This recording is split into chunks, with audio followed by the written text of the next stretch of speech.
voitures vertes, c'est quoi les voitures vertes?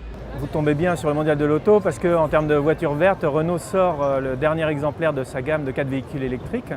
Fluence Z2, Kangoo Z2, Twizy que vous avez derrière moi, qui est un petit trublion dans cet univers-là, c'est un véhicule bien particulier. Puis surtout Zoé que vous avez présent sur le stand au Mondial de Paris, qui est un véhicule dont toute l'architecture a été pensée par rapport aux besoins électriques et donc zéro émission et puis zéro bruit. Typiquement aujourd'hui, il y a des vraies questions environnementales qui se posent, notamment par rapport au réchauffement climatique. Et donc Renault se devait de proposer des solutions. Du coup, on a proposé une gamme complète de véhicules électriques. L'idéal, ce serait bien sûr d'avoir la totalité du parc routier, tant dans les villes d'ailleurs que dans les proches banlieues, on va dire, qui soit vert.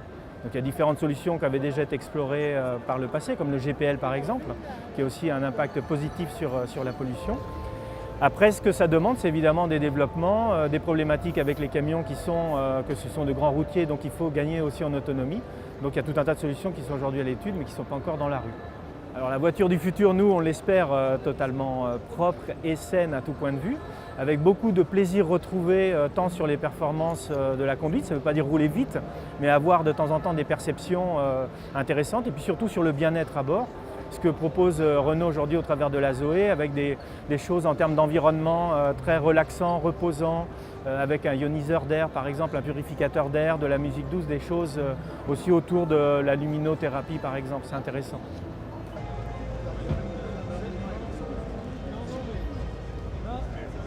Différentes technologies chez Citroën. On a effectivement la technologie full électrique, donc ça typiquement c'est la Citroën C0 qu'on a à la gamme. Mais on a d'autres technologies pour préserver l'environnement. Il n'y a pas une solution qui serait la solution de tous les problèmes. Cette voiture, c'est une Citroën C0. C'est la citadine 100% électrique de la marque.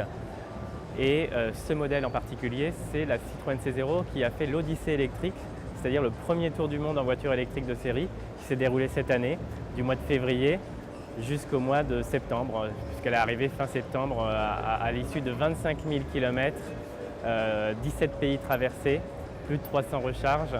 Voilà.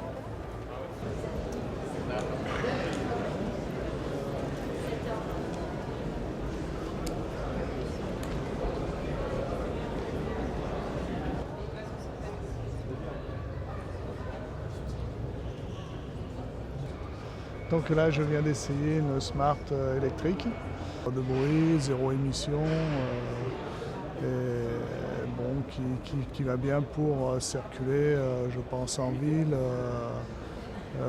malgré sa faible autonomie pour s'échapper en dehors des villes, surtout. Ce que j'en pense, elle est très douce au niveau de la conduite, tout ça. La suspension est bonne, il n'y a pas trop de problèmes. Elle est vraiment rapide à l'accélération et à la décélération aussi. Moi, je trouve qu'elle est très bien, une bonne voiture de ville. Moi, ce que je regarde, c'est surtout les consommations avec les véhicules thermiques. Par exemple, là, j'ai une Mercedes classe C. Bon, je ne sais pas que je la dénigre, mais quand on est pris dans un embouteillage à Paris, sur les périphes, tout ça, on arrive à des consommations, puis de l'énervement et tout. Là, on lâche le pied, ça roule tout seul. C'est vrai que c'est décontracté. C'est un véhicule intéressant parce que d'une part, il y a le silence de fonctionnement, ça c'est quand même quelque chose d'extraordinaire.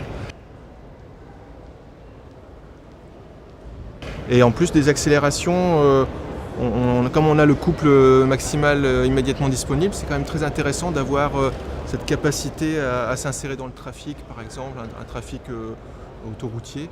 Donc oui, c'est un véhicule qui est très très intéressant. Après, je dirais une limite, c'est l'autonomie. L'autonomie, moi qui parcours à peu près 100 km par jour pour déplacement domicile-travail, c'est vrai que c'est un peu limite parce qu'elle a une autonomie de 100 km, donc ça fait un peu juste.